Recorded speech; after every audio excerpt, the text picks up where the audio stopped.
Without further ado, I'd like to introduce Brian. Brian Alfaro, he's actually one of my coworkers, and I've worked with him for over a year, and he's a real delight to work with, very knowledgeable. So I'm really excited to hear what he has to share with us today. And yeah, I mean, please drop some knowledge on us, Brian. I won't take up more of your time. Go for it. Thanks, Maria. Let me share my screen, make sure everyone can see it. I'm gonna do desktop daring. Yes, okay. All right, everyone can see my screen, looking good. Thumbs up, yep. Yeah, Batman in the background. I'm a huge fan of Batman, so thank you all. Yeah, Maria, thank you so much for having me here, and thank you all for participating in this conference. I'm super excited to share a little bit of what our team's been doing, and really in regards to ownership and design systems. As Maria mentioned, I am the design lead at the Washington Post for our design systems, and our team is not super huge, but we definitely work, and we're a growing design system as we're evolving every day, as some of you all know. But yeah, I'm here to talk to you today about shared stewardship and what that really means in terms of design systems. Before we get started, I wanted to kind of do a little exercise with you all to really think about like the first thing that comes to mind when you think about ownership and design systems and change. Like I just go in the chat and type like, is what person comes to mind? What discipline comes to mind? Like who really owns that change? Is it the core team, the developers, the designers? Is it everyone? Like just go ahead and feel free to put in whatever. And what I want to highlight there is, yeah, I say that in the chat. Just the difference of like how we all are participating in this really complex thing called a design system that has so many different types of owners and representation of it. Because, whether you're an adopter, a consumer, a maintainer, contributor, we all have some level of ownership within the design system. And so navigating change and ownership is super important to reflect on. But kind of thinking about how do we get here, I want to spend a little bit of time just thinking about, what really led up to design systems, the things that were there before. And so, looking and reflecting on some of those things, we had things like style guides, component libraries, pattern libraries, content guides, templates, brand guides, and this is not even the full exhaustive list. Like there were so many different things we were doing before we had like this entity of a design system and this idea where a lot of these things are now like encompassed within the design system. And some of them are shared, maybe with some marketing guidelines and things like that. And so really thinking about this evolution, if you really drive closely to it, you'll see that everybody had an owner, right? Like everybody had their own opinion of what it should be. This is the color that we use for branding because we did all this marketing research. And this template is the way we do it because we've always done it this way. Whatever it may be, all of these owners had some level of autonomy that they were working in prior to design systems. And as a company moves to a more design system that's more core, essential to all of the different products and all the different touch points on the product itself, those owners and those pieces of those things come inside that kind of circle of our system. But those owners don't go away, right? Like all of those things don't just vanish, right? Like there's an evolution to it. So whether you're a mature design system, in V10, or you're maybe like us where we're just edging more closer to a version 2, or maybe you're just starting, all of these things, begs the question, like how do we govern, how do we really manage to make sure that those owners who previously owned pieces of it and no longer contributing to the core piece of the design system still have a level of opinion and perspective on the work that's being done. And so at our team at the Washington Post, we have more of a centralized team where that centralized team is really distilling and dissecting and meeting with different owners to try to disseminate a lot of the information out. And I would say probably our perspective of our team is like we see ourselves as more of like the owner of a design system because we're working hard to make sure that we're maintaining those pieces and making sure that the information is shared in such a way that it's stable, right? But maybe you don't have a dedicated design system team because of resourcing, and it might look like this, right? You have maybe an owner who decided like, hey, we're going to start up a design system and we're going to work on this, but this is going to be my side project because I have other things I need to work on. So they probably have a huge stake in terms of what they think ownership looks like in a design system. And then there's this like other model, which is like they call a federation model, which ideally would be the best scenario because it's supposed to on paper look like everybody's voice is heard. You still have your core team, and every owner has a contributor that's contributing to that core team, and then the core team is like, spreading that information back out. And so ideally in this scenario, everyone's voice is heard, right? We would want that every team has some level of contribution to, sorry, let me do that. Is that better? Yeah. No worries. So that everybody has some level of contributions within the design system itself. And so we would think that this is perfect when it comes to ownership. But really, when we start thinking about a change that happens, like let's say, I think one of the surveys that went out was like, what's worse, changing your color palette to have less colors or your types and fonts? Like who's running that change? Is it the core team who really decides what those colors are? How do you organize all of these contributors? What happens when someone has more of a contribution and less of an adoption, or more adoption than other teams? It becomes a bit harder to navigate, and we've brushed up against that on our team itself. So when we think about contributions as a level of ownership, it might look something like this. There might be a team that's really dominating and helping maintaining that design system in conjunction with the core team, where they're contributing on a regular basis. Whereas a smaller team may not be able to do that, but they're adopting at a high level of a certain type of component. And so there are different levels of stakes of like, well, I own this piece of the design system, whether it be I use the button everywhere. So if you're gonna make a change to it, like you gotta let me know. Don't just do a change willy-nilly. You're gonna screw over everything I have. Or maybe there's an emerging team where they're really trying to innovate and change the visual direction of a product. And so you might be thinking to yourself, well, in order to make those changes, we need to coordinate with all these other contributors. So it becomes a little harder to navigate. Say just one person is going to make that decision. Ideally, we want all of these folks to be represented, but because of the level and perception of ownership, it might not be as easy saying like, let's get everyone in a room and vote. And so when we think about team contributions, or even just adoption, like I said, if you have a huge adoption of a design system, the team that has the most perceived ownership, and maybe the ownership, might be the one dominating the conversation. So like poor little team 7 may not be able to ever get their change into a feature of a variant of a component because they're just not as high as the level of a stakeholder. And that doesn't seem fair. When we're talking about design systems, it's meant to be, for an organization and a product for folks to use and empower and build consistency and building these experiences across teams. It shouldn't be solely because one team was there earlier or, drove adoption early on that they're always driving the conversation. And for us and at the Washington Post, we definitely wanted to make sure that folks who are using our design system, that even the smaller teams are being heard, because a lot of times those teams are not small by choice, right? Like maybe their resourcing is just not quite there. But the work that they're doing has a huge impact. So we started to take a step back and realizing, well, as you have one team that really dominates the conversation, you result in something which is just one voice, right? That one owner who's really doing it. It could be a subset of core teams. It could be the core team. It could be, just the contributors, whoever it may be. It's just one voice. And this presentation isn't about like why ownership is bad, because ownership needs to exist in the design system. It's really just finding that right balance of stewardship and ownership, and how it can help really navigate some of these pain points of which we find to say like, hey, because you didn't listen to me, I'm not going to use your design system. Or I really wanted this variant or this kind of feature on a component, and I had to detach it, or I had to, make a code change or override the styles or whatever it may be, because that they didn't feel heard. And it's a pain point that we all share, obviously, when we're thinking about managing a design system. But when we look at a design system and its ownership, it's really this double-edged sword around the pros and cons. I mean, the pros is obvious, right? We have a centralized decision where everything is being shared in one spot, and the decisions are like clear, and I don't need to go to someone to make that decision. It's already distilled in one place.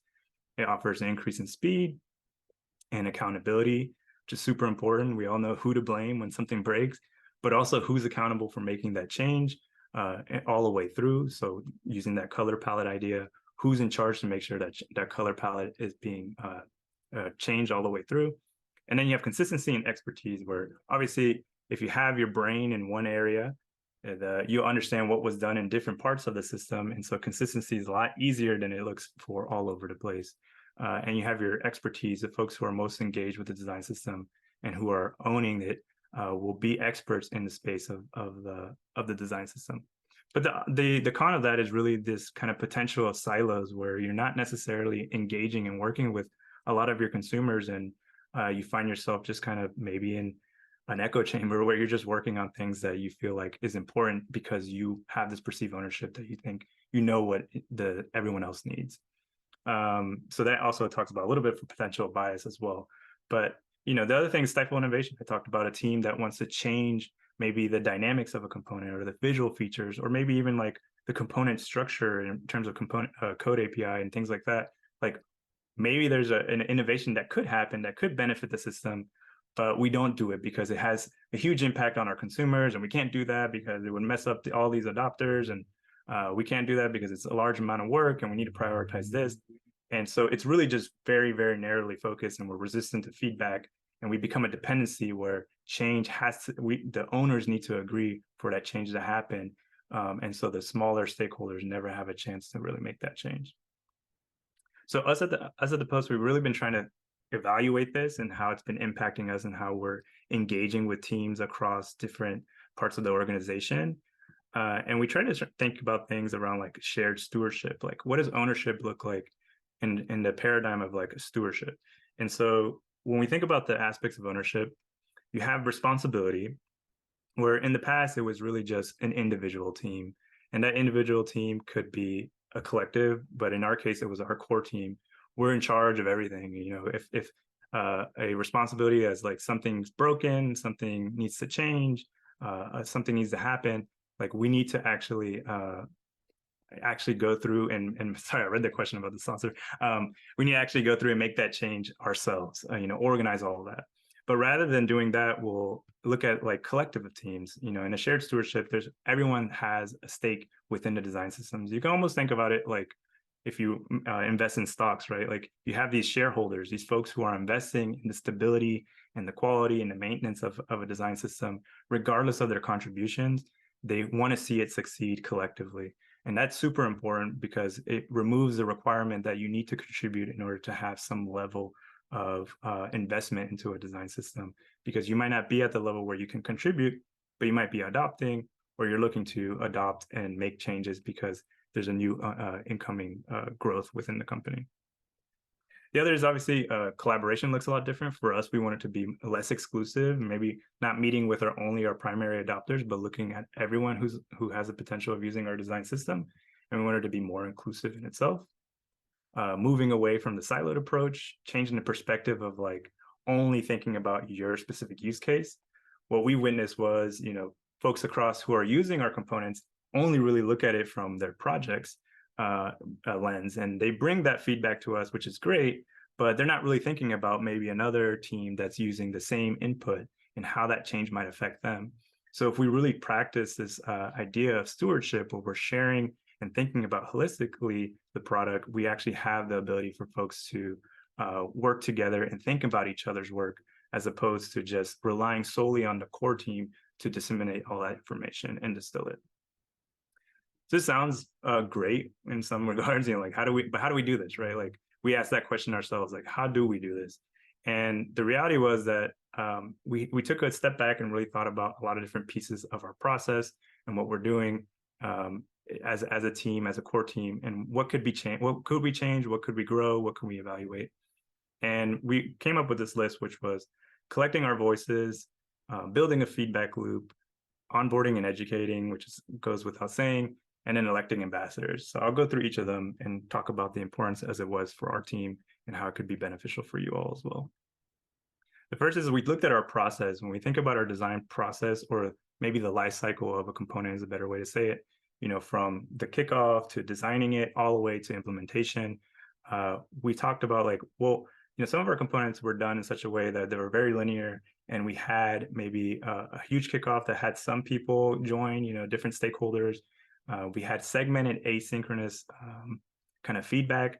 Sometimes we had dedicated meetings for feedback, but we weren't necessarily like constantly gathering a huge number of input, and it required folks to kind of follow the work all the way through to really define pieces of like scope and goal around a component or maybe a foundation, or what change was really meant to be prioritized.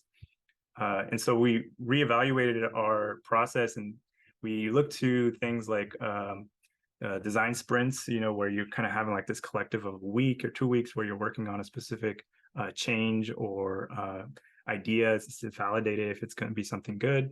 But we didn't want to increase the level of increase the bar of contribution. Like, I don't want to spend 2 weeks with the core team to design just a input, right? So what we ended up doing was really just opening the first part of our process to just collect a huge amount of voices.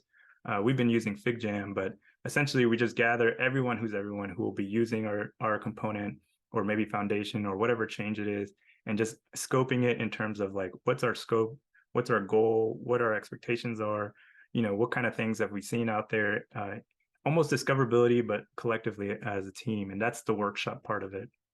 And the second part is really addressing the development and design kind of sometimes the disciplines aren't quite aligned in terms of their expectations, of the actual component in the end, or maybe just change that's permeating for the design system.